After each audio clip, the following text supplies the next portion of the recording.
வாராது வந்த மாமணி போல் பல ஆண்டுகளாக தேடியும் கிடைக்காமல், வலை வீசி பார்த்தும் சிக்காமல் அல்வா கொடுத்து கொண்டே இருந்த வைகை புயல் அருமையண்ணன் வடிவேலு அவர்களை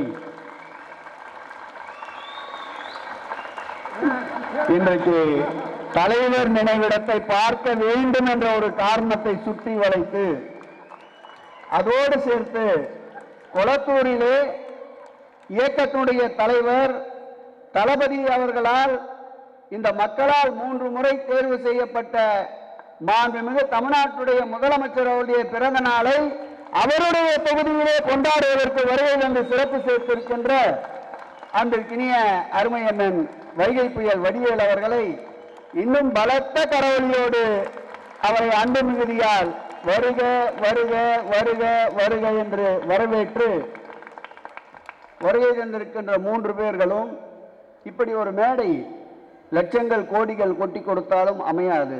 இது ஒரு மகிழ்ச்சியான மேடை. இதில் பாருங்கள், எப்பொழுதுமே நிகழ்ச்சிகள் என்றால் சீண்டல் இருக்கும், சினகல் இருக்கும், மூட்டல் இருக்கும். ஆனால் இந்த நிகழ்ச்சியை பொறுத்தளவில் எவ்வளவு மகிழ்ச்சியாக வருகை தந்திருக்கின்ற பார்வையாளர்களும் இருக்கின்றார்கள், மேடையிலே இருக்கின்ற நிர்வாகிகளும் இருக்கின்றார்கள். பாருங்கள், இந்த மகிழ்ச்சி எதனால் என்றால் நாம் முன்வைத்திருக்கின்ற பொருள் வாழும் கடவுளாக நமக்கு இருக்கின்ற நம் உயிரினும் மேலான அன்பு தலைவர் தளபதி அவருடைய பிறந்த நாள் என்பதால் தான். நான் ஒரே கருத்தோடு விடைபெறுகிறேன்.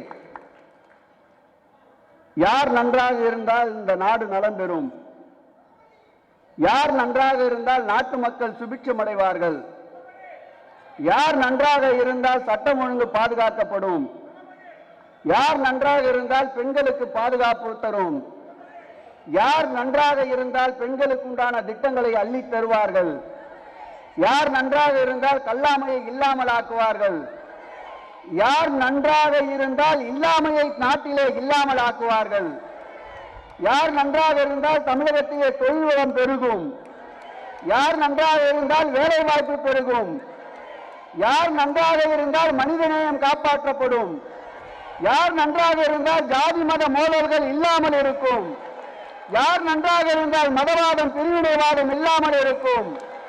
அவர் நன்றாக இருக்க வேண்டும் என்றால் அவர் 100 ஆண்டு வாழ வேண்டும். அவர்தான் நம்முடைய அன்பு தலைவர் தளபதி அவர்கள் என்று கூறி சிறந்ததொரு நிகழ்ச்சியை ஏற்பாடு செய்த அன்பிற்கினிய பகுதிகளில் செயல்ற முரளி உட்பட அனைவருக்கும் என்னுடைய நன்றியை தெரிவித்து, உங்களை போன்றே 3 பேச்சை கேட்பதற்கு நானும் ஆவலாக இருக்கின்றேன். நன்றி, வணக்கம்.